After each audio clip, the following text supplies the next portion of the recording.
কি পাবো না এখনো আমার মানুষটাকে? সুপ্রিয় দর্শক, আসসালামু আলাইকুম। জীবন গল্পে আপনাদের স্বাগতম জানাই। ক্যামেরার সামনে একটি ছোট্ট বোন রয়েছে, তার জীবন গল্প আজকে আমরা তুলে ধরবো। আসসালামু আলাইকুম আপু। ওয়ালাইকুম সালাম ভাইয়া। কেমন আছেন? আলহামদুলিল্লাহ ভালো আছি, আপনারা কেমন আছেন? আলহামদুলিল্লাহ। আপনার গ্রামের বাড়ি কোথায় আপু? ভাই আমার গ্রামের বাড়ি যশোর ঝিনাইদহ। যশোর ঝিনাইদহ। আচ্ছা, আপনার নামটা কি? আমার নাম মোসাম্মদ আয়েশা। মোসাম্মদ আয়েশা। আপনার পড়াশোনা কতটুকু? আমি ক্লাস 9 পর্যন্ত পড়ছি। ক্লাস 9 পর্যন্ত পড়াশোনা করেছেন। আপনার ফ্যামিলিতে কে কে আছে? আমার মা আছে, আমার ছোট বোন আছে। আপনার বাবার কি হয়েছে? ভাই আমার বাবা আজকে 13 বছর হলো। আমার ছোট বোন যখন পেটে আসছে আমার বাবা বিয়ে করে চলে গেছে। আচ্ছা, ঠিক আছে। তার সাথে আর কোনো যোগাযোগ নেই? সে বেঁচে আছে কিনা সেটাও আমরা জানি না। তাহলে আপনার ফ্যামিলি চলে কিভাবে? আমি বাসায় কাজ করছি, আমার আম্মু বাসায় কাজ করতেছে এখনো।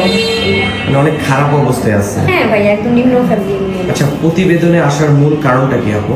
ভাইয়া আমি যেহেতু গ্রামে থাকি, গ্রামের মেয়ে, আপনি তো বুঝিনি, একটা মেয়ের 18 বছর হইলেই নানান ধরনের কথা হয়। যেহেতু আমি পরিপূর্ণ একজন তরুণী, আমার বয়স 23, মূলত মনের একটা মানুষের জন্য আসছি যে আমাকে বিয়ে করবে। আচ্ছা, আপনার মানে পার্সোনাল কোনো চয়েস আছে যে এমন লোক লাগবে?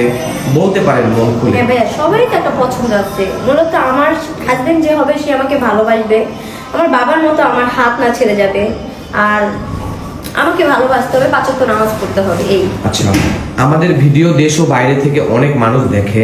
জি। যদি এমন কোনো হৃদয়বান ব্যক্তি থাকেন যে আপনার দায়িত্ব নিতে চায়, কিন্তু তার বয়স 50 কিংবা 60 বছর, তাহলে কোনো সমস্যা আছে? না ভাইয়া, কোনো সমস্যা নেই। আর বয়সটা কি ভাইয়া, বয়স দিয়ে কি পানি খাবো? ভালোবাসাই হলো সব। ভালোবাসাই সব। টাকা পয়সা যদি তার না থাকে? হ্যাঁ, টাকা পয়সা একটা পুরুষ চাইলে 4টা নারীকেও রাখতে পারে, পারে না? অবশ্যই। তাহলে টাকা পয়সা, পুরুষের কাছে টাকা কামানো কোনো ব্যাপার না। একটা নারীর হাত ধরলে পুরুষ সবই পারে। আর ওই পুরুষটার যদি অতীতে তার দুটো বউ থাকে, তাও? ওই যে আমি আপনাকে বললাম, একটা পুরুষ 4টা নারীকেও রাখতে পারে। যাক, মাশাআল্লাহ। আপনি নামাজ পড়েন? হ্যাঁ ভাই, আমি নামাজ পড়ি, আমি কোরআন শরীফ পড়তে পারি, 2বার খতম দিয়েছি, আমার মা আমাদের পড়াশোনা করাইছে। মাশাআল্লাহ। তাহলে বোন, আপনার পার্সোনাল নাম্বারটা দিয়ে দেন। ভাইয়া ফোন তো ছিল, কিন্তু ওই ছাত্র আন্দোলনের ফোন চুরি হয়ে গেছে, এখন ফোন কেনার মতো সামর্থ্য নাই আমার কাছে। ও আচ্ছা। সুপ্রিয় দর্শক, ডিসপ্লেতে দেওয়া একটি নাম্বার রয়েছে, বোনটির পার্সোনাল কোনো ফোন নাই।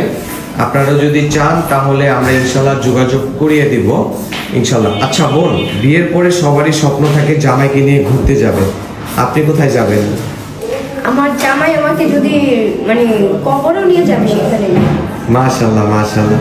জামাইকে কি নামে ডাকবেন? সেটা আপনাকে কেন বলবো? সিক্রেট। আচ্ছা, যাই হোক দর্শক, ওর জামাইকে কি নামে ডাকবে সে আমাকে বলে নাই। অবশ্যই যে জামাই হবে তাকে বলবে। আর বোনটি মন মানসিকতা অনেক ভালো।